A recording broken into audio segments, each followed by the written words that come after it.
அனைவருக்கும் வணக்கம். 2026 ஆடி மாத அமாவாசை அப்படின்னு பார்த்தீங்கன்னா இப்போது வர இருக்குங்க. முக்கியமாக இந்த 3 அமாவாசைகள் ஒரு வருஷத்தில் ரொம்ப சிறப்பு, இந்த நாளை தவறவே விடாதீங்க அப்படின்னு சொல்லுவாங்க.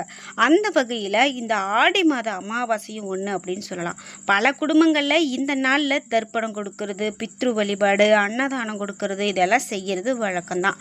ஆனால் நிறைய பேருக்கு இதெல்லாம் செய்கிறாங்க. ஆனால் இது என்ன வகையில் செய்யணும், என்னென்ன வகையெல்லாம் செய்ய நம்ம தவறு செய்யக்கூடாது அப்படிங்கிறதையும் தெரிஞ்சுக்கணும்.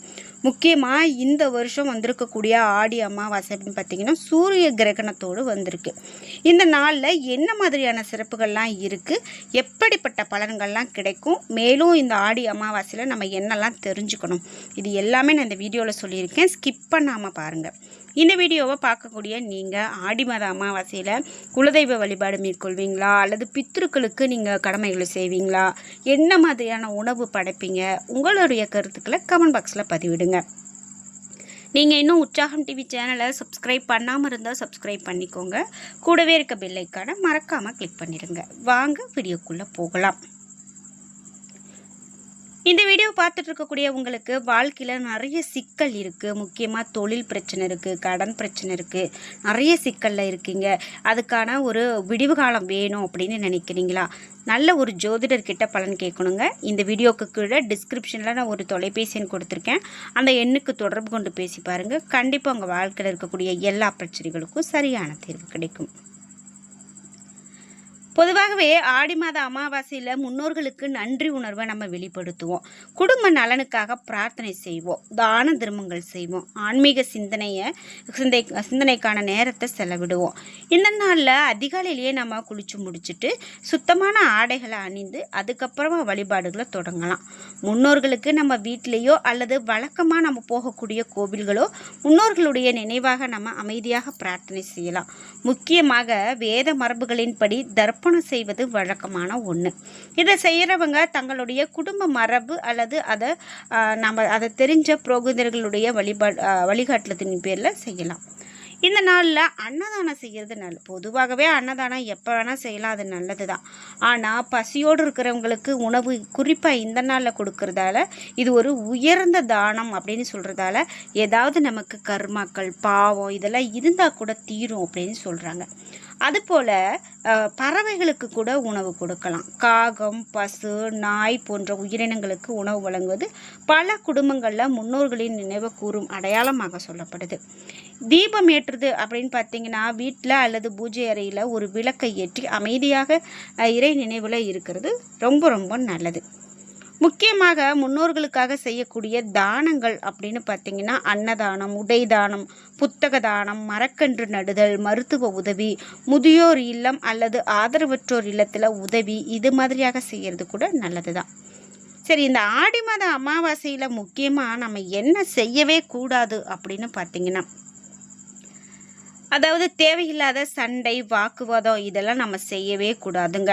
ஏன்னா பெரியவங்க இந்த நாளில் நம்ம முன்னோர்கள் நமக்கு ஆசி கொடுக்கக்கூடிய நாளில் இந்த மாதிரியான விஷயங்களை செய்யவே கூடாது.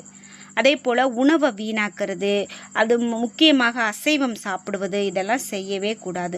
மற்றவங்களை புண்படுத்தக்கூடிய செயல்களை செய்யக்கூடாது. கடுமையான வார்த்தை, கோபத்தில் வெளியிடுறது இவையெல்லாம் செய்யவே கூடாது. இதெல்லாம் நீங்கள் எச்சரிக்கையோடு இருங்க. தானம் செய்யக்கூடிய மனதை நம்ம வச்சுக்கணும். அதுபோல் புதிய தொழில் தொடங்குறது, ஆடம்பர விழாக்கள் போன்றவற்றில் இந்த நாளில் நம்ம தவிர்க்கக்கூடிய பழக்கமும் உண்டு. முக்கியமாக இந்த நாளில் முன்னோர்களுடைய ஆசி கிடைக்கும் அப்படின்னு நம்பப்படுறதால தான் முன்னோர் வழிபாடு செய்கிறோம். இதனால் குடும்ப ஒற்றுமை அதிகரிக்கும் அப்படின்னு சொல்கிறாங்க. முக்கியமாக இந்த ஆடி மாத அமாவாசை அப்படின்னு பார்த்திங்கன்னா பலருக்கும் பல நன்மைகளை கொடுக்கக்கூடிய நாளில் ஒன்று அப்படின்னு சொல்கிறாங்க.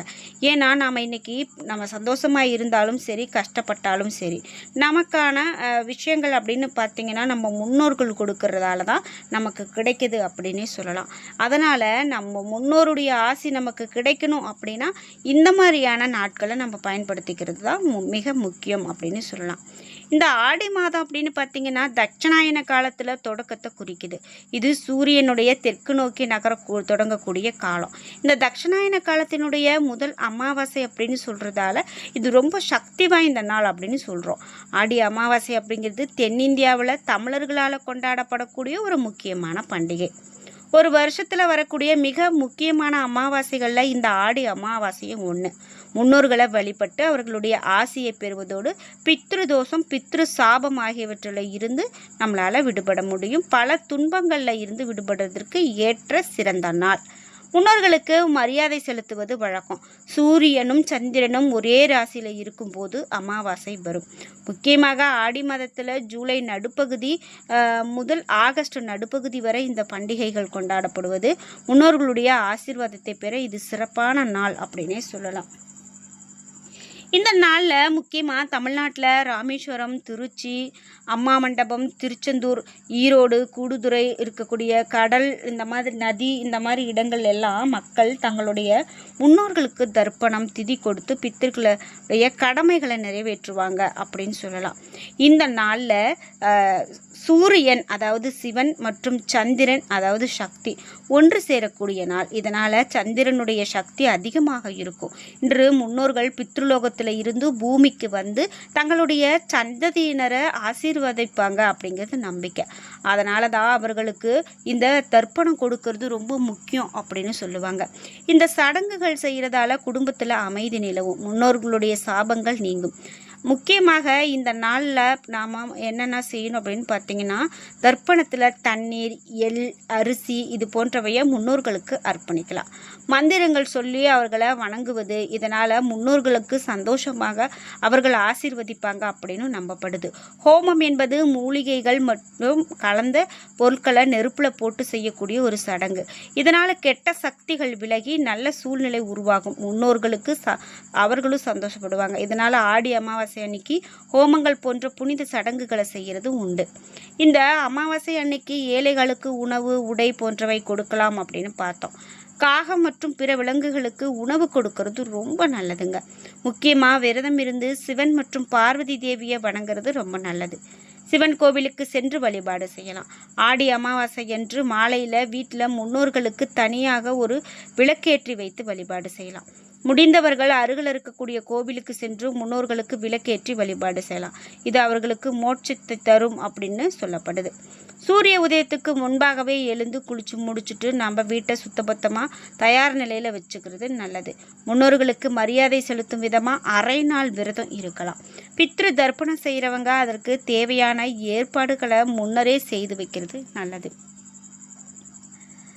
வீட்டில் புரோகிதர்கள் வைத்து தர்ப்பணம் கொடுக்கலாம். அப்படி முடியாதவங்க எளிமையாக எள்ளும் தண்ணீரும் இறைத்து கூட வழிபாடு செய்யலாம். இதில் எந்த விதமான ஒரு தவறும் கிடையாது.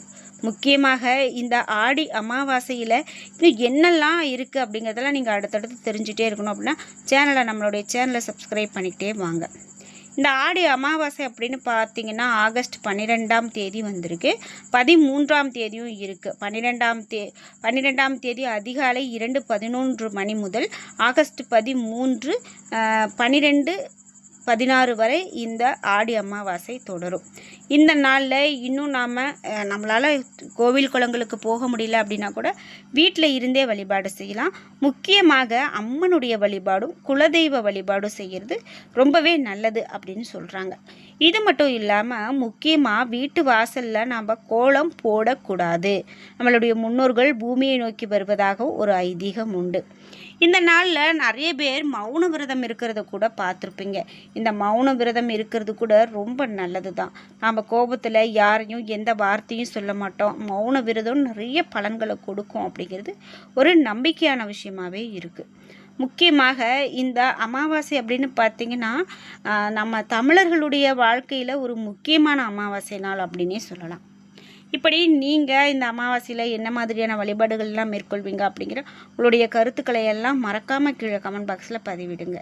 நீங்கள் இன்னும் நம்மளுடைய உற்சாகம் டிவி சேனலை சப்ஸ்கிரைப் பண்ணாமல் இருந்தால் சப்ஸ்கிரைப் பண்ணிக்கோங்க. கூடவே இருக்க பெல் ஐக்கானை மறக்காமல் கிளிக் பண்ணிடுங்க. நன்றி வியூவர்ஸ்.